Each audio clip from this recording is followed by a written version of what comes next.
Bienvenidos a una edición más de Perfiles 360. Hoy tengo una invitada de lujo, una periodista y colega con una trayectoria impecable y la verdad que me siento muy honrada que esté sentada con nosotros aquí en Perfiles 360. Ella es Glenda Umaña, con una carrera de más de 30 años en el periodismo, presentadora, ancla y estelar también de CNN Español por 18 años y hoy tiene su propia empresa de Glenda Umaña Communications. Glenda, gracias por estar aquí. No, muchas gracias por invitarme, muy agradecida. Yo me siento aquí siempre como en casa y te agradezco este espacio también para saludar a todos los panameños y agradecerles siempre por ese cariño y ese apoyo. Hemos estado encantados de estar aquí. Claro que sí, Glenda, has estado en la casa de muchísimos de los panameños que nos están viendo ahora, así que realmente poco que presentarte, una cara muy conocida, pero mucho que conversar.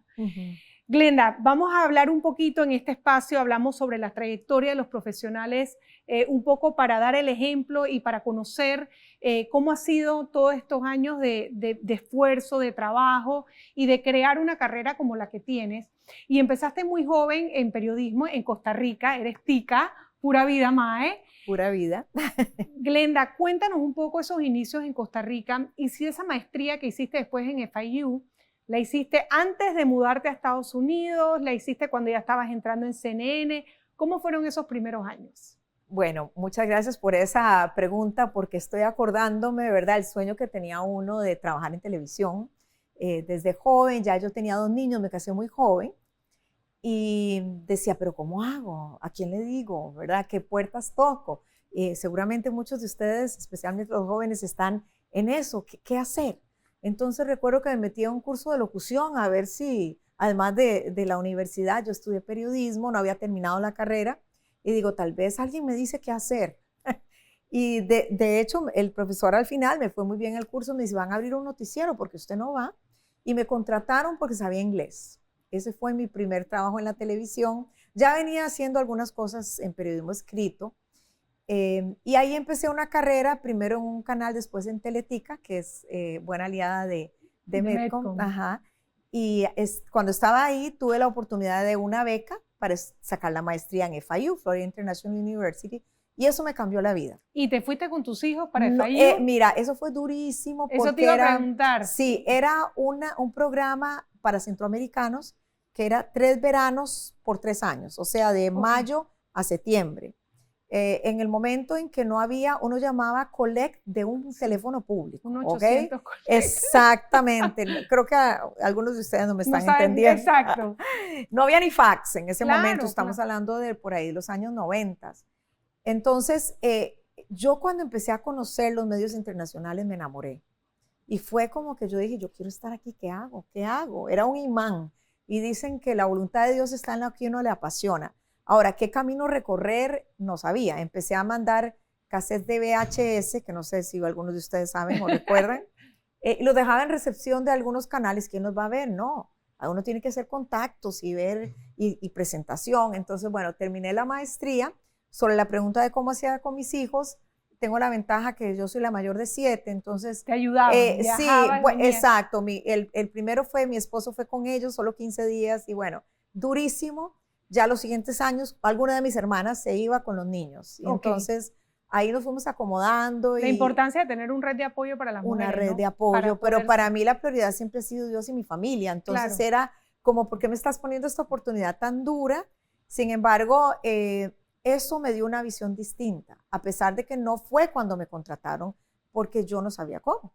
Y luego empecé a desarrollar esa red de contactos, entendiendo cómo mandar y cómo preparar el material ya en un segundo intento, hasta que en uno de esos me volví corresponsal de una cadena en Miami para Costa Rica, lo cual amé porque a mí me encanta ser reportera también. Y luego recibí una carta por correo aéreo con las 3 letras rojas. Mi esposo me llamó y yo, ¡ah! No la abra, no la abra. Yo oye, entonces me decía, usted está en los archivos activos, la contactaremos, nos gustó mucho su presentación. Entonces era como archivo, pero activo. Entonces, ¿esto qué es? ¿Verdad? ¿Me contrataron o no? ¿Voy a hacer un casting? Era esperar. Y ya después, cuando me llamaron, para que mandara más material, yo les dije, no quieren que yo vaya ir un paso adelante. Claro. Ahí les dije, yo puedo ir a hacer la prueba. Y en la tarde me dijeron, 20. Eso me dio una ventaja tal vez sobre otros que no habían ido a hacer la prueba. Y fui antes de que lanzaran el canal. Obviamente iba media nerviosa, pero cuando fui la prueba era muy fácil, porque era transmitir y que se interrumpía, y eso nos pasaba cada rato. Claro, en Costa Rica estaba acostumbrada a interrumpir, se caía la señal todo el tiempo. Por favor, easy, como decimos. Entras en ese grupo muy selecto de periodistas de la región, abriendo CNN, un referente en 1997, con un recorrido por muchos programas, porque estuviste en Mirador Mundial, Café CNN, Notimujer, Salud, de todos estos proyectos por 18 años. En cuanto a programas de televisión, ¿cuál fue el más enriquecedor para ti? Me encanta tu pregunta. La primera parte fue sumamente dura, durísima, durísima, porque éramos un canal nuevo.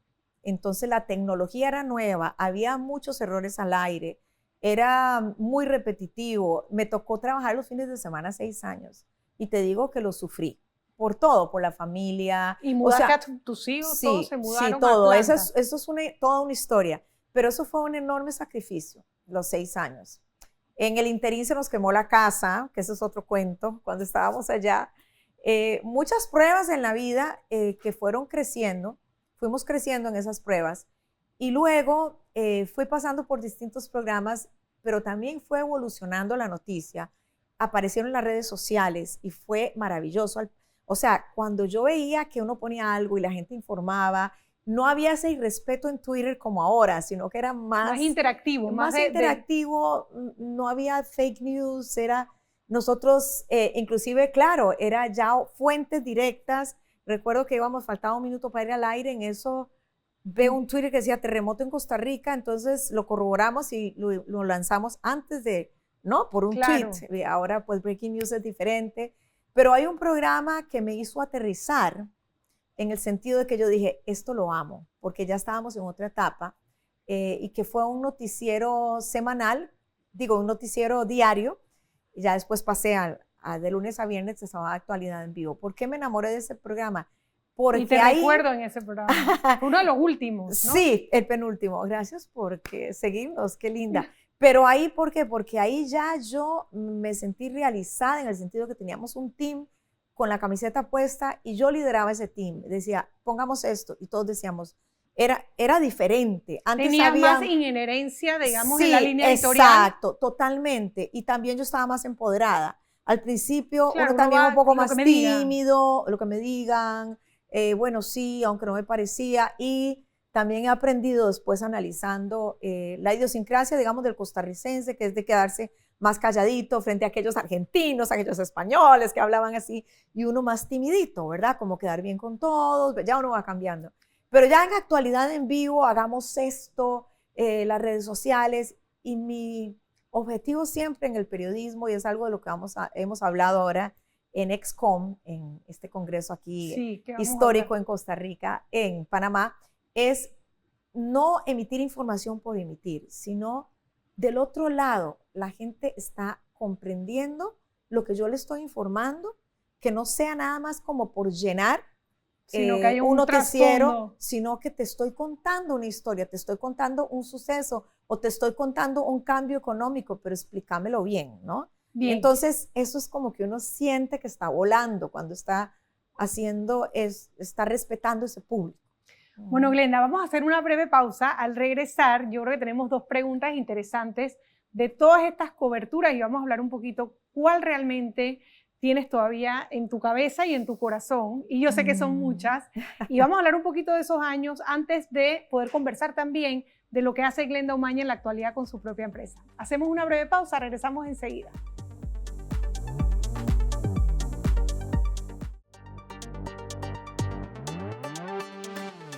Continuamos con esta entrevista con Glenda Umaña, periodista y colega con más de 30 años de experiencia. Conversamos sobre esos inicios tan difíciles en CNN, pero ese momento de llegar y, como quien dice, sentirse cómodo con un programa donde realmente tienes inherencia en la parte editorial, en la toma de decisiones.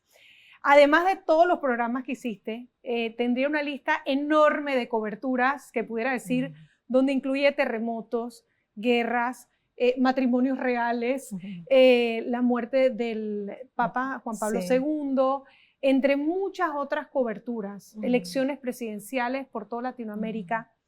De toda esta trayectoria de coberturas, que yo siempre digo que tiene algo especial, o sea, las coberturas es otra cosa. ¿Verdad que sí? ¿Cuáles recuerdas con mayor cariño, con mayor desafío, con mayor reto, digamos, algunas en especial? Claro.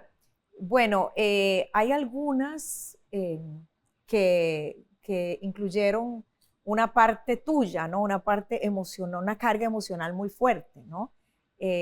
Por ejemplo, Haití. Haití, eso te iba a decir. Sí, porque en Haití les voy a contar que siempre, tú sabes, como periodista, todos queremos ir a cubrir todo, nos encanta, pero casi nunca nos mandaban a todos. Nosotros pasábamos más en Atlanta. Patricia Gianiot y Jorge Gestoso, más que todos eran los que enviaban. Pero para Haití, prácticamente nadie quería ir. Y yo dije, yo sí, yo voy. Pero por dentro yo decía, Dios mío, qué miedo. Sí, que estoy diciendo, ay Señor, tal vez no vaya, tal vez al final no vaya. Y después se atrasó y cuando me vi es que yo estaba aterrizando en Haití. Y sí fue peor de lo que esperaba. Claro, o sea, fue tan impresionante. Pero también me percaté, sobre todo al inicio, que porque fue, o sea, ver todo en el suelo, ver la gente caminando sin rumbo, pero también ver gestos de solidaridad, que si había en un campamento un poquito de agua con un tomate, lo compartían, estaban hirviendo una sopa.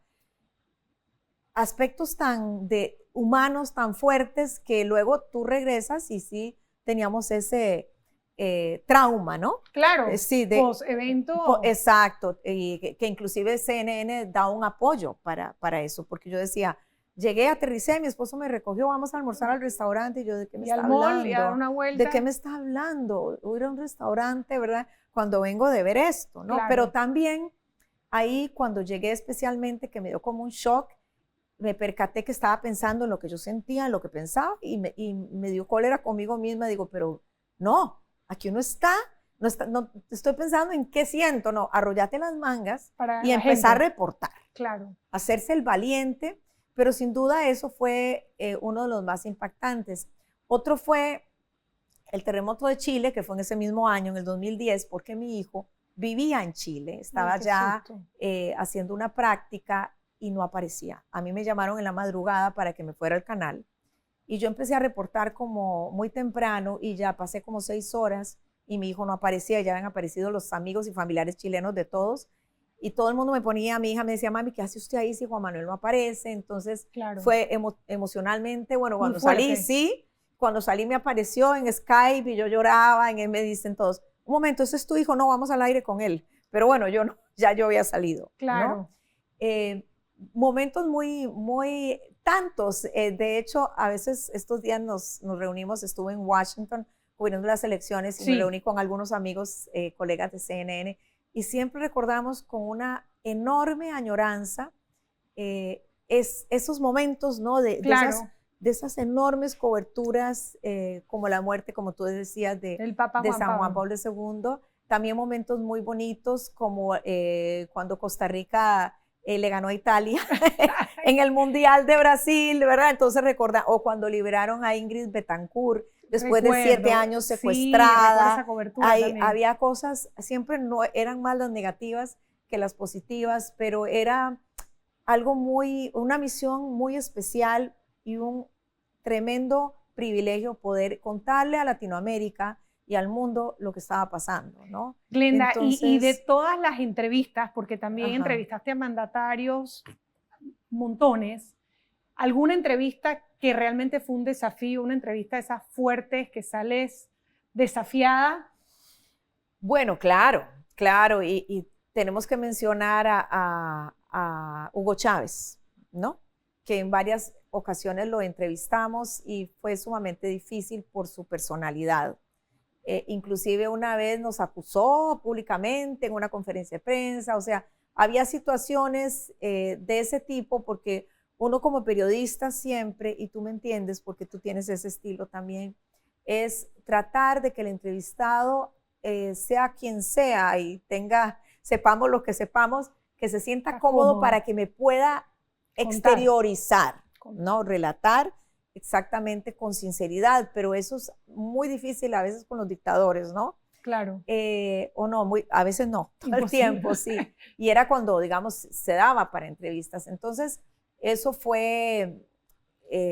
siempre fue desafiante. También recuerdo una vez con Evo Morales que yo digo, bueno, siempre lo enfocamos desde el punto de vista político y todo, pero ¿qué sabe de él como persona, de su familia, de sus hijos? Y entonces empecé a preguntarle de eso y se paró y se fue en la entrevista, ¿no? Wow, sí, Sí. Importante. Sí. Glenda, quiero que podamos conversar un poco también del presente, pero antes me gustaría que nos contaras cómo afrontaste tú la salida de CNN. Fue un cambio difícil, fueron muchos años. Estas paredes, estas grandes corporaciones se convierten prácticamente en nuestra casa. En nuestra casa, en nuestro ADN. En nuestro ADN, sí. En nuestro día a día. Uno respira la noticia, respira estar aquí.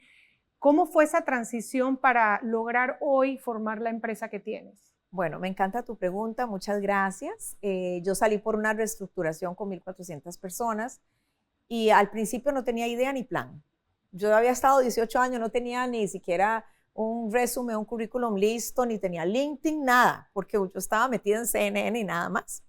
Y como tú dices, eso siempre estará en nuestro corazón y nuestra mente, aunque ahora es ya de los que comenzamos prácticamente no queda nadie. Bueno, Juan Carlos López, que justo ha estado aquí en Excomos, sí está, pero es un cambio grande y lo afronté, sin embargo, con mucha ilusión de ver qué venía. Y fíjate que no me había dado cuenta, porque uno es periodista y ya ahora uno tiene diferentes sombreros, que el nombre de uno, gracias a ese tiempo, se había convertido en una marca. Claro. ¿Ya? Entonces me empezaron a llamar para cumbres presidenciales. De hecho, uno de los primeros contratos que fue grandioso y todavía llevo en mi corazón con enorme agradecimiento fue de Metcom para la Cumbre de las Américas. Es verdad. Estuve acá transmitiendo y fue algo muy especial porque de 2,000 periodistas, por cosas de la vida que yo fui a buscar a los cubanos, salió Raúl Castro y fuimos los únicos que tuvimos a Raúl Castro, ¿verdad? Y yo era, inclusive todos mis compañeros de CNN que estaban aquí, dicen, solo tú lo lograste. Pero bueno, uno, no lo digo por echarme flores, sino pues la exclusiva. Y así fuimos formando. A mí me decían, tienes que reinventarte, y yo no entendía qué era eso. No entendía qué era reinventarse, qué era. Y poco a poco fui entendiendo los nuevos caminos y los nuevos retos que iban saliendo, inclusive de proyectos que yo no tenía idea cómo hacerlos o cómo desarrollar un taller. Y yo decía, el apoyo, mi mano derecha es mi hermana, que es mi manager también, Georgina, ahora nos acompaña. Entonces yo le decía, Geo, vamos a hacer esto, pero yo quiero que sepas que nunca más lo quiero hacer. Y después ya, mira, sí pudimos. Y me gustó. Y va como sacar de la zona de confort. Entonces tenemos una empresa de comunicación. Siempre mi misión principal es el periodismo, aunque es difícil generar un ingreso del periodismo hoy en día. Sin embargo, por ejemplo, la reciente cobertura de las elecciones presidenciales en Washington, yo la disfruté. Que no sepan los que me contrataron, pero yo creo que hasta gratis lo hubiera hecho, ¿no? Eso no podemos decir, porque está devaluada esta profesión. No, pero porque es uno lo que realmente, uno le apasiona tanto. Le apasiona tanto. ¿Quieres ir? Yo voy, voy. Exacto, tú me entiendes. Sí, totalmente. Entonces, bueno, ese es uno de los sombreros, pero hay otra misión, porque esto es una misión y es parte de lo que hemos hablado ahora aquí en Excom, en Panamá, y es intentar que todo ese esfuerzo que se realiza a nivel corporativo, institucional, organizacional, de realizar congresos, etcétera, donde se invierten grandes cantidades de dinero y muchas veces se organiza, la gente se sienta y nada más están esperando el break o hablando por el teléfono porque se vuelve reaburrido. Claro. ¿Y por qué hacer esos formatos? Entonces, cuando a mí me contratan para eso, yo ya me atrevo a hablar y les digo, pues ya no tengo nada que perder. Hagámoslo diferente.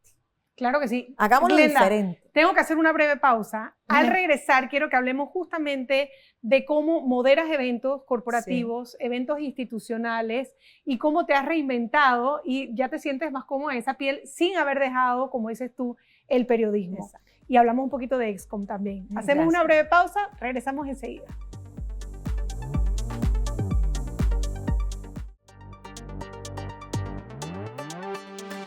Continuamos con esta interesante entrevista con Glenda Umaña. Glenda, y justamente hablábamos de ese paraguas, digamos, bajo tu marca de Glenda Umaña, donde acabas de estar recientemente en las elecciones de Estados Unidos, eres como periodista independiente, te llaman, estuviste con Medcom para coberturas, y eso es algo como quien dice llevas en la vena, pero adicional, también estás presente como moderadora en eventos, en corporaciones, en congresos. Cuéntanos un poquito más de eso y también qué has hecho en ExCom en estos últimos días. Claro, bueno, una de las cosas, recuerdo la primera vez que me llamaron como speaker, yo estaba acostumbrada a hablarle a 50 millones de hogares por televisión, por la cámara. Y no ver a la gente. Pero de un momento a otro me encontré a 800 personas y yo, ¿qué hago? Me muevo para acá, para allá, leo. Y ahora me encanta ser speaker, compartir. Entonces tenemos un movimiento para apoyar a las mujeres, se llama Mujertón, para tratar de dar herramientas, empoderarlas, también para ejecutivos, para dejar el estilo acartonado ejecutivo. Conducimos talleres, moderaciones, debates, también nos toca hacer a veces debates en tiempo electoral, talleres, entonces diferentes segmentos de salud. Claro. Aprovechamos también nuestras redes para generar ese contenido siempre y cuando nunca comprometa nuestra credibilidad. Te iba a hacer una pregunta en redes y yo, la verdad que esta entrevista la pudiera hacer por 1 hora, pero lastimosamente no tenemos el tiempo. Las redes han venido a democratizar muchas cosas, entre eso, esta profesión. Hoy día, todo el mundo puede tener un micrófono y todo el mundo puede tener una plataforma. ¿Qué opinas de eso? Bueno, por un lado es maravilloso por las fuentes de información, pero es peligroso. Ha sido peligroso. No es, ha sido peligroso y lo hemos vivido. Por todos los fake news y siempre ahí es nuestra obligación y la obligación de cada uno de ustedes y de cada uno de nosotros de ser crítico con absolutamente todos los mensajes que recibimos, inclusive en WhatsApp, ¿no? Entonces, qué maravilla tener estas herramientas, pero al mismo tiempo qué peligroso. ¿Qué nos diferencia? Que los periodistas contextualizamos y por eso es tan importante siempre mantener nuestra credibilidad para que la audiencia se sienta segura de una fuente como la nuestra. Claro que sí, ahí es donde la marca, la reputación, la experiencia cobra vigencia, no que la gente que está empezando no lo pueda hacer, pero siempre buscar eso que es la contextualización.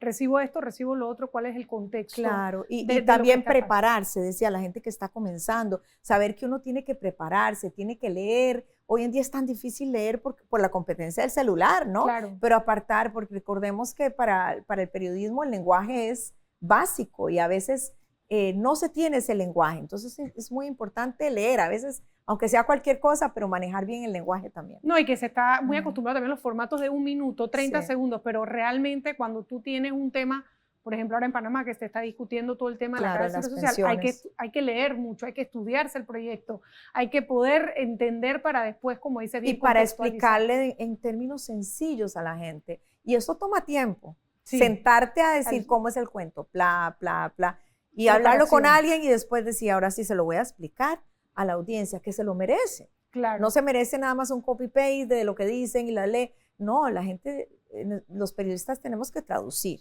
Cuéntanos un poquito de tu visita, especialmente para ExCom, que es este primer encuentro de comunicadores que me pareció que espectacular. Cuéntanos un poco de tu intervención en este día tan especial. Bueno, ha sido de lujo, realmente no sabes la emoción de compartir el escenario con speakers de calidad y varios de ellos panameños exitosos también, inclusive afuera, en el exterior. Bueno, yo de ellos también he aprendido muchísimo, pero yo felicito especialmente a Michelle Domínguez y a Carolina Melo, quienes han hecho un esfuerzo extraordinario para crear este espacio. Lo que pudimos generar ahí, poder reunirnos, discutir, aprender de las experiencias de unos y de otros, renovarnos, revolucionar e innovar, es un aporte maravilloso también para nuestra profesión, pero más que para nuestra profesión, para nuestra misión.